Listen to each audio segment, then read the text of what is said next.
우리 하나님 말씀 같이 찾아볼까요? 하나님의 말씀 오늘은 사무엘상 23장 2절 4절 말씀입니다. 같이 두 절인데요. 한번 읽어보겠습니다. 이에 다윗이 여호와께 묻자와 이르되 내가 가서 이 블레셋 사람들을 치리이까? 여호와께서 다윗에게 이르시되 가서 블레셋 사람들을 치고 그 일날을 구원하라 하시니 아멘. 4절 다윗이 여호와께 다시 묻자온대 여호와께서 대답하여 이르시되 일어나 그 일나로 내려가라 내가 블레셋 사람들을 내 손에 넘기리라 하신지라. 아멘. 노곤하실 텐데 그래도 교회로 오시고 또 우리 퇴근을 바로 해서 우리 교회로 오시는 분들도 많이 계시죠. 또 가사 일을 하시다가 다 접어들고 피곤하실 텐데 또 오늘 교회 오셨는데요. 서로 은혜 많이 받자고 우리 한번 인사 나누시겠습니다. 잘 오셨습니다. 은혜 많이 받으세요. 네, 감사합니다. 네, 요즘 여행도 못 다니시는데 좋은 사진을 한 장 좀 세 장인가요? 우리 한 장씩 한번 보여드리겠습니다. 네, 사진 나와라. 이야, 멋있죠? 네. 저런 데가 있어요. 네. 또 다른 사진. 네, 똑같은 곳입니다. 똑같은 곳인데 이제 다른 쪽에서 본 사진이에요. 오, 네. 가고 싶으시죠? 네. 코로나가 끝나야 또 우리 봄소풍으로 가자고요?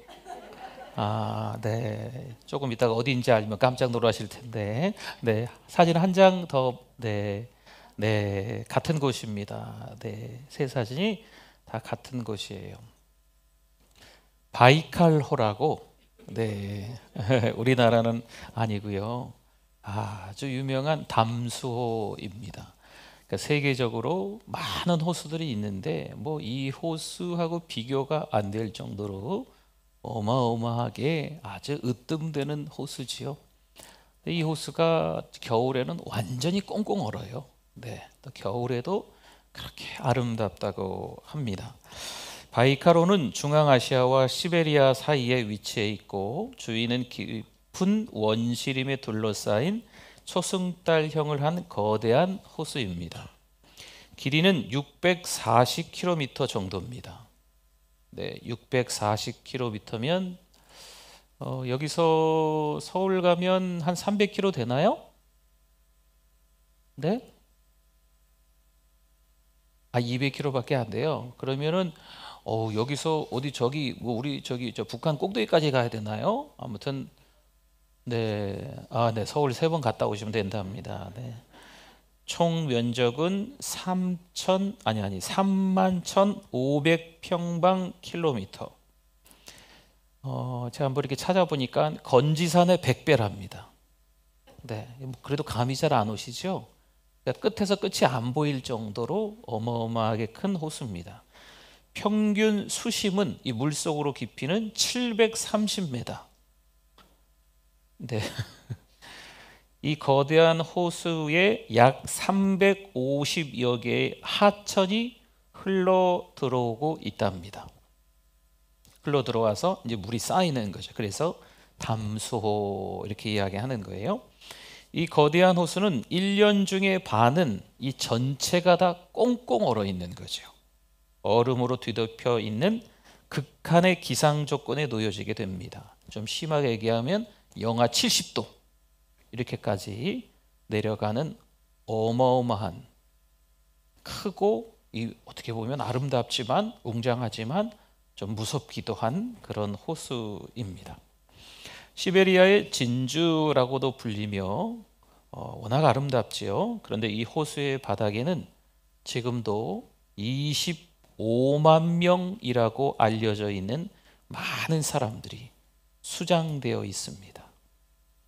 네, 참 안타까운 소식이죠.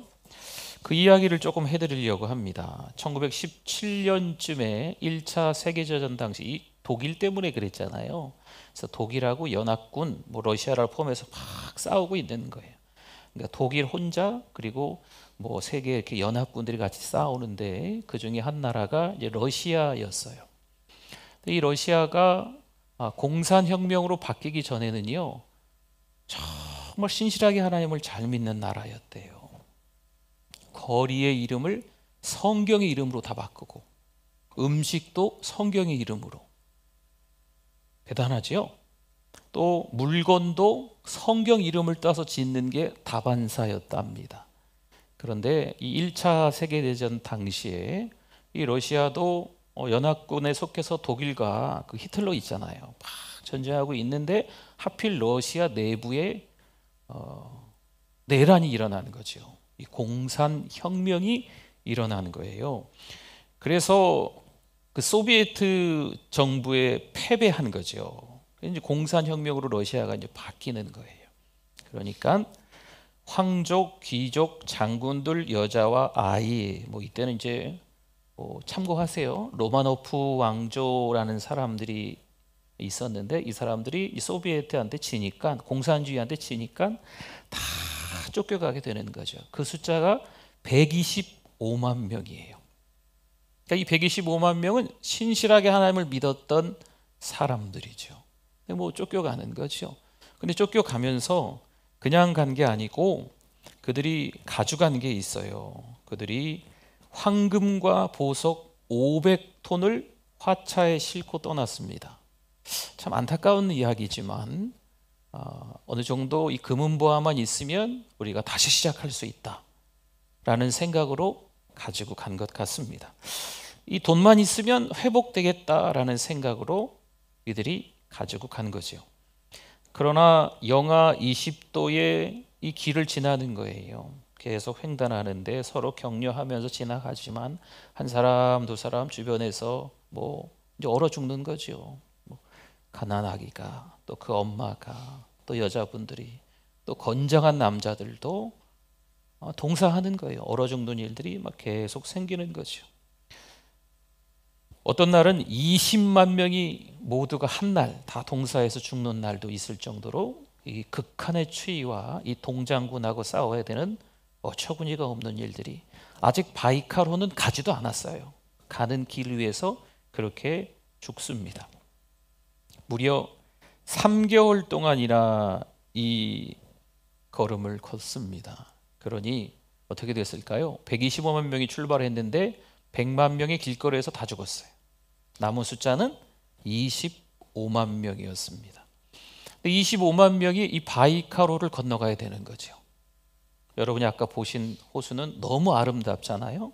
그러나 겨울에는 3m 두께의 얼음으로 되어 있고 무려 80km를 걸어가야만 하는 이 25만 명의 생존자들이 여기를 그 금은보화를 가지고 걸어가야 되는 거죠. 그러나 지금 이쯤에 와서는 이 금은보화도 다 필요 없는 거예요. 네. 우선 살아야 되니까. 그래서 25만 명이 거기를 가는데 하필 그때는 영하 70도였습니다. 살 수 있을까요? 살 수 없지요. 그래서 그 바이칼호 위에서 다 얼어 죽습니다. 그래서 봄이 돼서 눈이 녹고 이 얼음이 녹으면서 다 수장된 거죠. 그 짧은 시기 안에 동사한 사실은 뭐 전대미문이죠. 뭐 예전에도 없었고 뭐 앞으로도 일어나기 힘든 일입니다. 그 아름다운 호수에 25만 명이 죽어 있는, 참 안타까운 거죠. 드리고 싶은 말씀은 정말 이들이 공산혁명이 일어나기 전에 거리의 이름을, 음식의 이름을, 또 물건의 이름들을 다 성경의 이름으로 막 바꾸고 막 믿음이 좋은 줄 알았는데 막상 위기를 만나니까 뭘 가지고 떠나요? 금은보화를 가지고 황금과 보석을 화차에 싣고 떠난 거죠. 방법이 없는 거예요. 여러분, 이들의 신앙이 진짜였을까요? 아니면 가짜였을까요? 너무 안타까운 소식입니다. 아버지가 퇴근하고 아들을 위해 장난감을 하나 사왔습니다. 아들이 얼마나 좋을까요? 아빠가 사온 장난감, 그 장난감으로 얼마나 재밌게 놀지 아이가 막 기대가 되는 거죠. 근데 이 아이가 한 가지 놓친 게 있어요. 아빠는 이 장난감을 10개도 100개도 더 사줄 수 있다 없다? 있다. 아빠는 그러한 능력이 있어요. 이 장난감 하나 사올 정도면 2개도 사올 수 있고 더 많이도 사올 수 있지요. 그러나 이 아이의 관심은 아빠에게 있는 게 아니고 누구에게 있어요? 장난감만 바라보는 거죠. 때로는 우리의 신앙이 거기에 머물러 있지 않나 오늘 말씀을 통해서 점검해 보려고 합니다. 로마서 8장 26절 말씀에 보니까요, 이와 같이 성령도 우리의 연약함을 도우신다 말씀하면서 우리는 마땅히 기도할 바를 안다 모른다? 알지 못하나 모른다.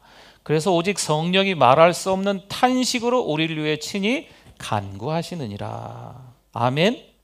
우리는 마땅히 구할 바를 알지 못하는 게 어찌 보면 당연한 거예요. 그러나 우리는 더 이상 죄의 종노릇하면서 살아가는 인생들이 아니거든요. 마귀가 여전히 틈을 노려서 우리를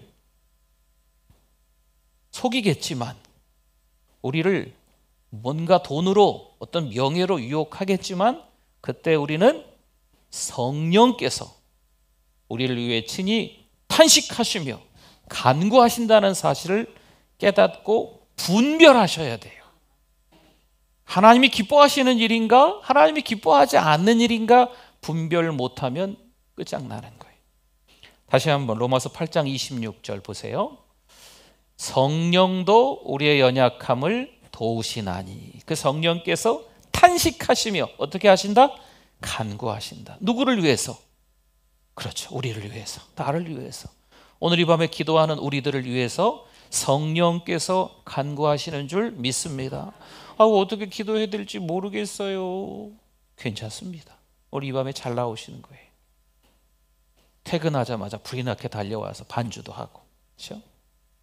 또 우리 콰이어도 막 서시고 피곤하실 텐데 막 정신없이 막 교회로 달려오시고, 집안일이 쉽던가요? 쉽지 않잖아요. 그럼에도 불구하고 막 교회로 오고 막 이러한 믿음의 자세들이 너무나 아름다운 거예요.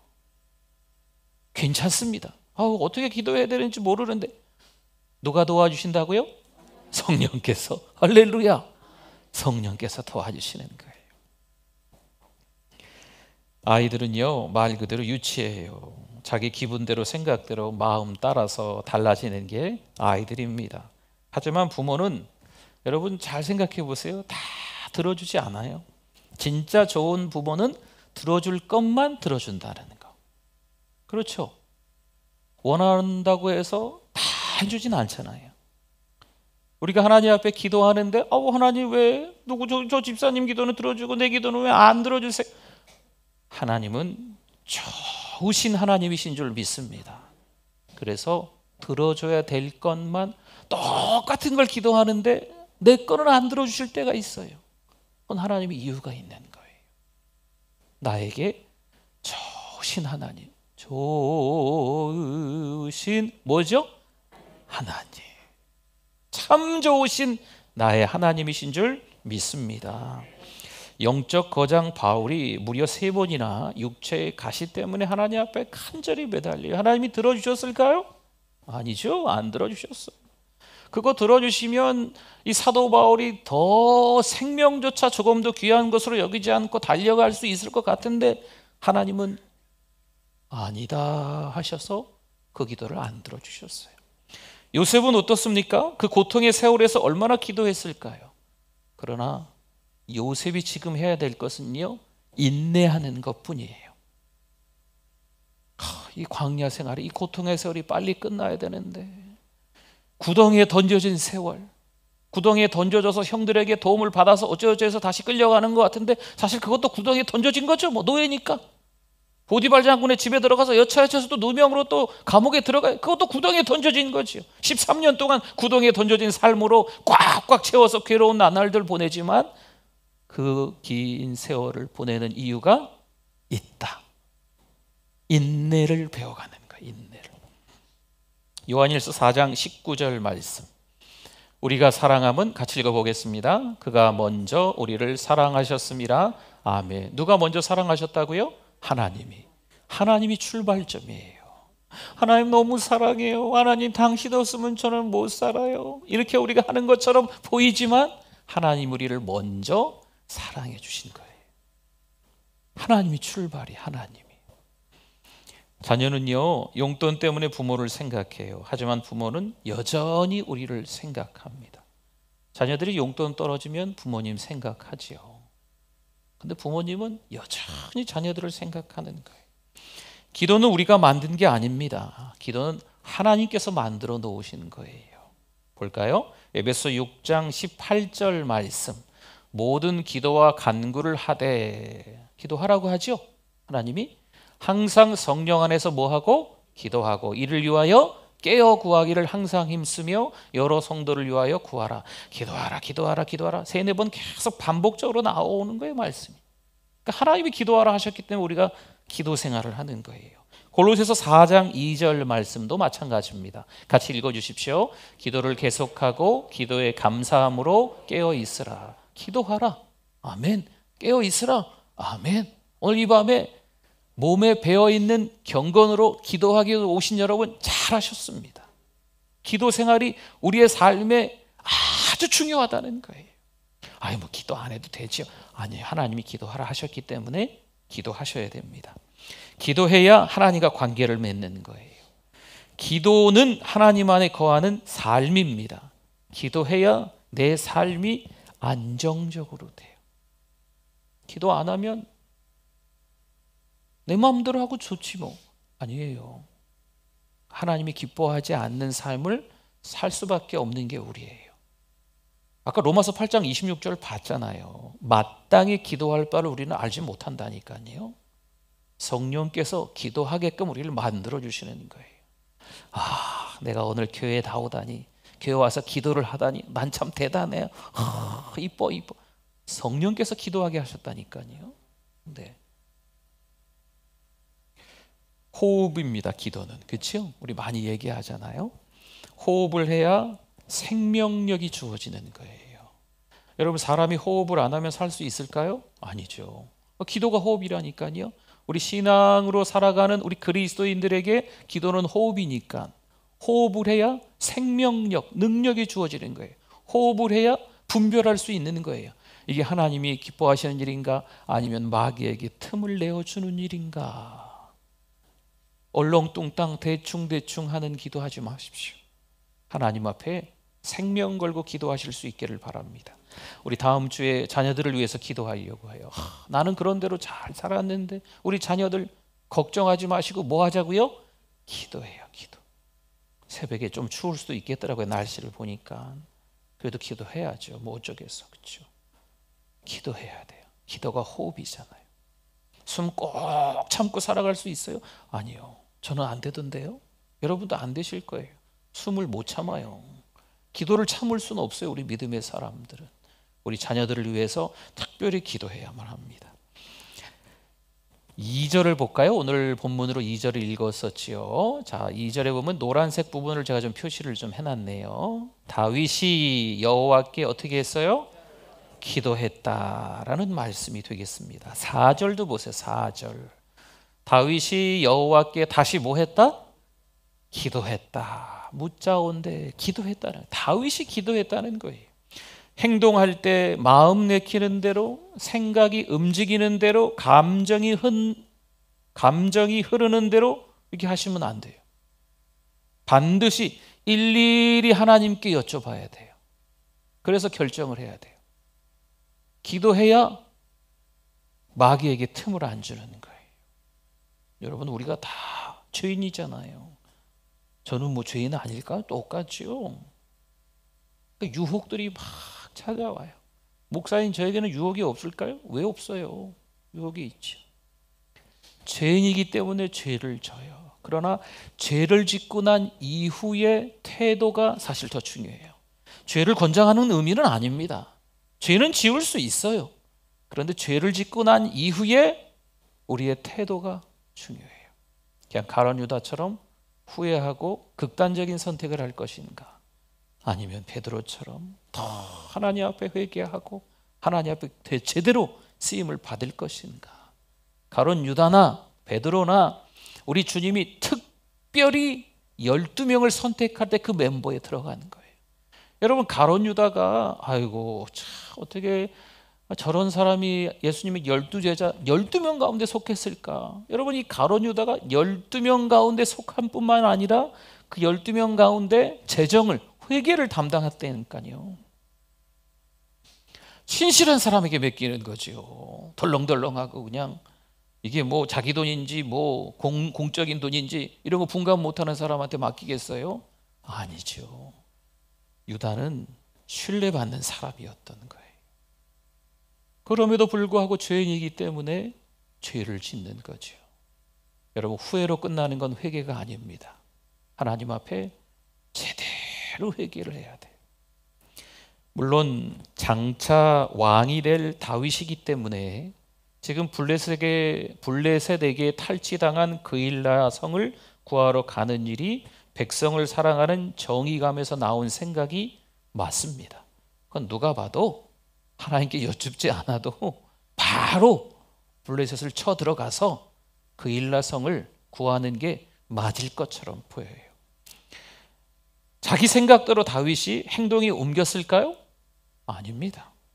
일단 하나님께 물어서 결정하는 거죠. 우리는 그럼 언제 기도해야 될까요? 환난의 때 기도해야 합니다. 22장 3절 한번 볼까요? 22장 3절 같이 한번 읽어주세요. 다윗이 거기서 모압 미스베로 가서 모압 왕에게 이르되 하나님이 나를 위하여 어떻게 하실지를 내가 알기까지 나의 부모가 나와서 당신들과 함께 있게 하기를 청하나이다 하고 아멘.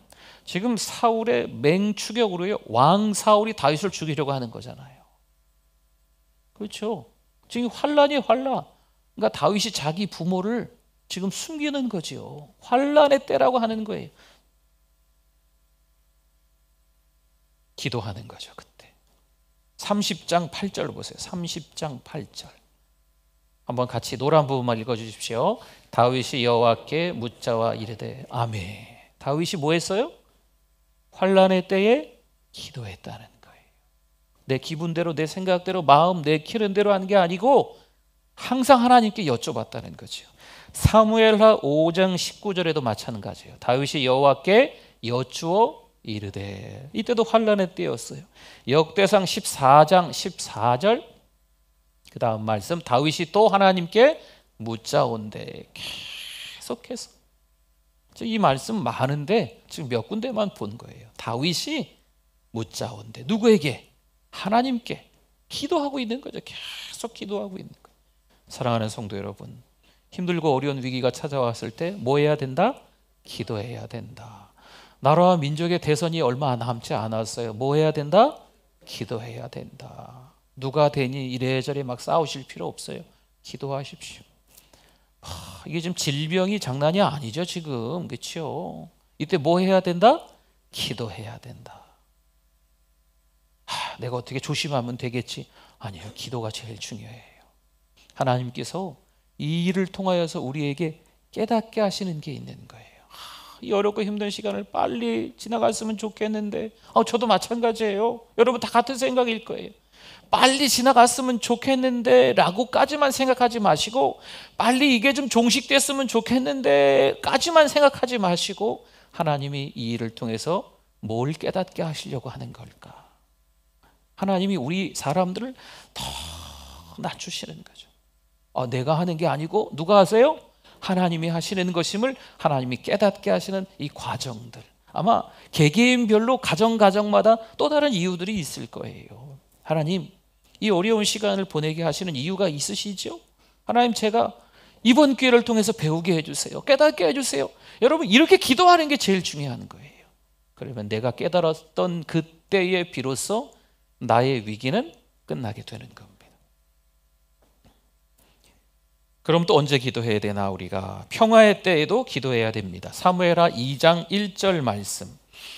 자 보세요. 같이 한번 1절 쭉 읽어볼까요? 그 후에 다윗이 여호와께 여쭈어 아뢰되 내가 유다 한 성읍으로 올라가리이까? 여호와께서 이르시되 올라가라. 다윗이 아뢰되 어디로 가리이까? 이르시되 헤브론으로 갈지니라. 아멘. 뭐 올라갈까요?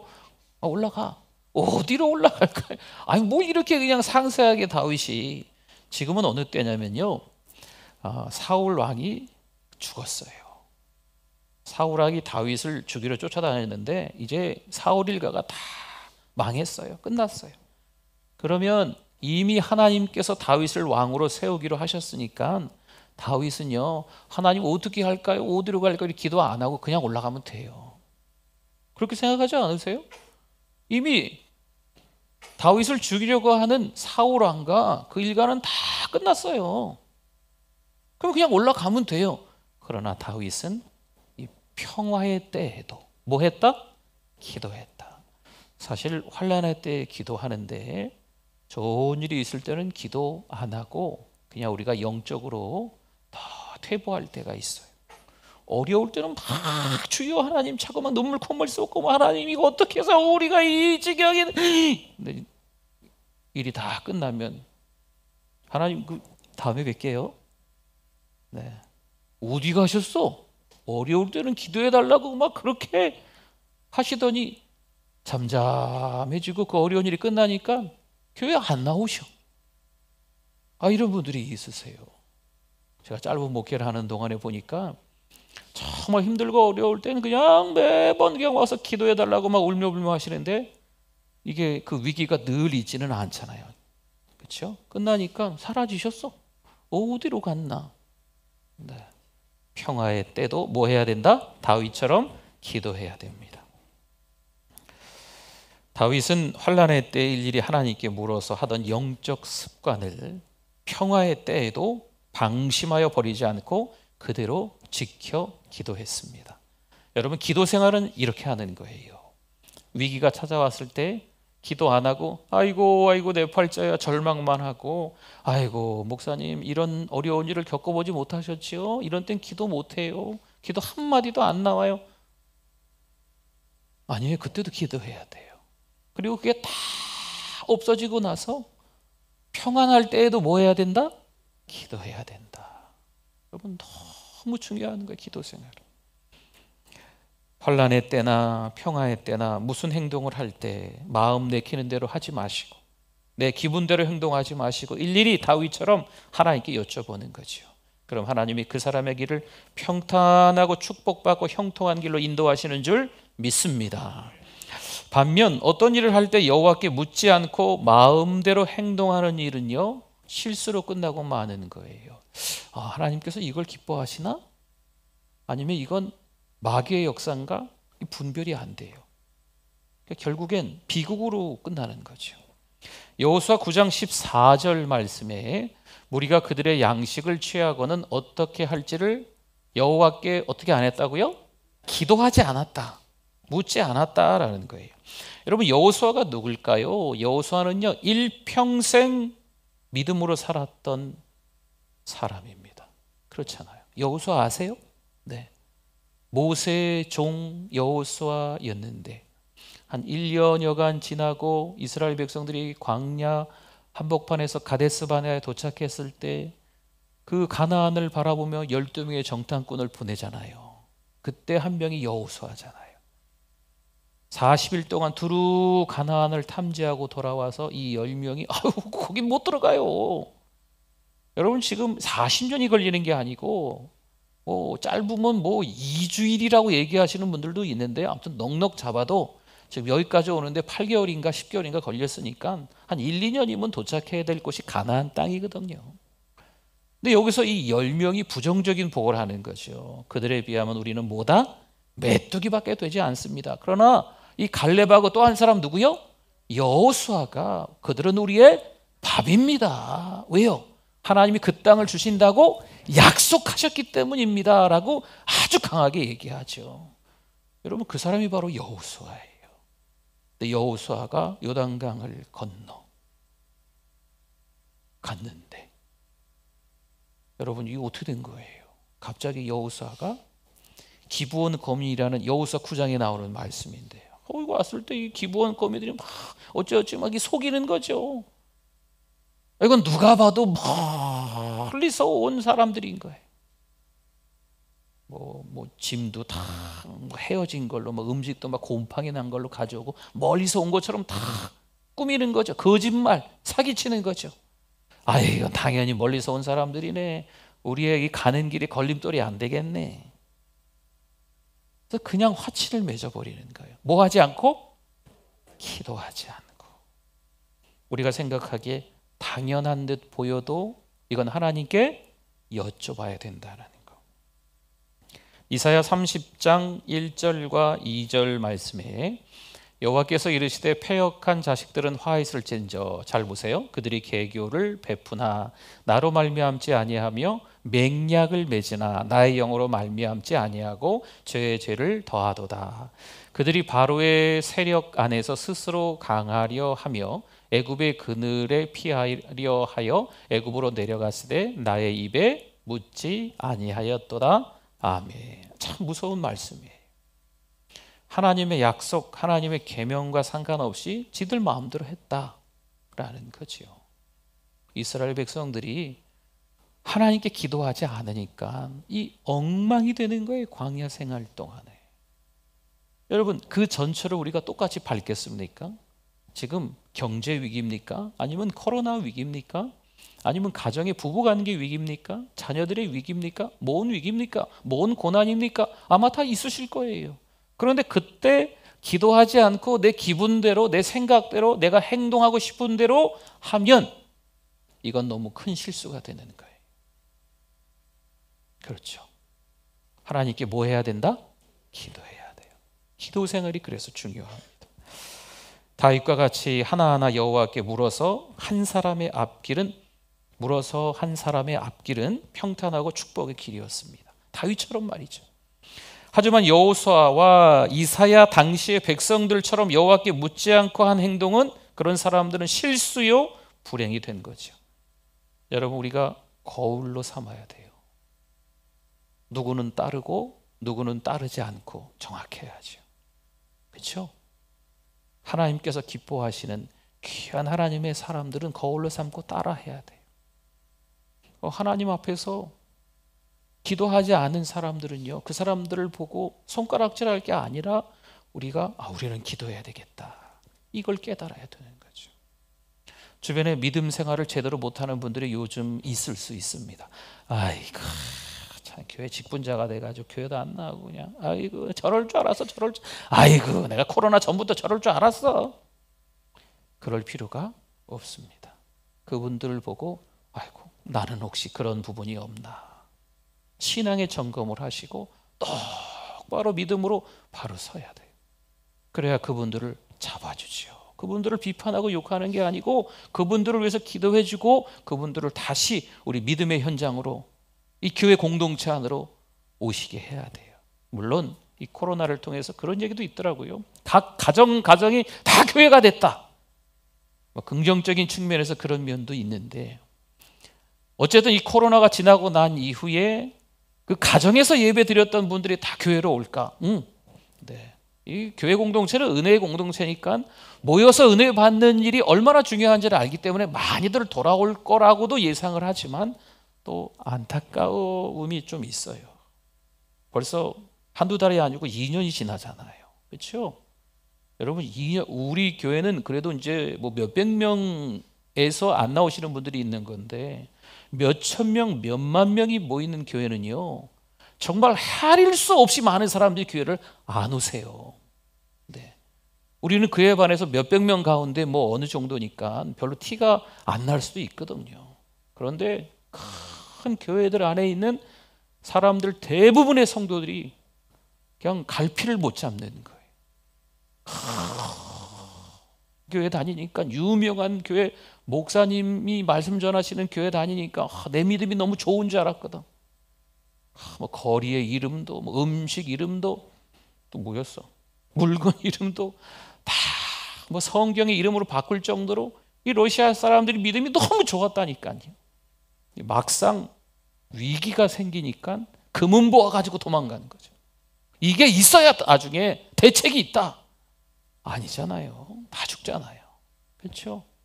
그거 가지고 뭐 써먹었어요? 뭘 써먹어요? 그렇죠? 여러분, 우리가 하나님 앞에 거울로 삼아야 돼요. 예레미야 33장 3절 한 줄만 더 같이 한번 읽어보겠습니다. 너는 내게 부르짖으라. 내가 내게 응답하겠고 내가 알지 못하는 크고 은밀한 일을 내게 보이리라. 아멘. 하나님은 응답해 주시려 합니다. 하나님은 부르짖으라 말씀하시면서 내가 응답해 줄게. 여러분, 기도는 하나님이 출발시키신 거예요. 우리가 기도하면 하나님은 귀 기울여 들으세요. 네. 아빠가 장난감 사오니까 아이는 장난감만 쳐다보잖아요. 아빠를 봐야지. 그렇죠? 누가 사줬어요? 아빠가 사줬잖아요. 네. 저는 뭐 저녁에 뭐 사갖고 들어가는 일이 없으니까 그런 일이 좀 드물긴 한데, 우리 직장 생활 하시는 우리 남성도님들, 여성도님들 때로는 저녁에 이렇게 뭐 맛있는 거 사갖고 들어갈 때 있잖아요. 얼굴도 쳐다보지 않고 그거부터 막 뺏어가지고 막 달라 그러고 그러던 예전에 한번 떠올려 보세요. 요 근래도 한번 혹시 있으신가? 아버지가 어머니가 열심히 일해가지고요, 하나 또 사줄 수 있거든. 10개도 더 사줄 수도 있거든요. 근데 우리의 신앙이 자꾸 하나님이 주신 것에만 눈이 돌아가는 거죠. 정작 하나님께서 우리와 함께 하신다는 사실을 자꾸 놓치는 거예요. 이 밤에 저와 여러분들이 기도해야 됨을 다시 한번 깨달을 수 있기를 축원합니다.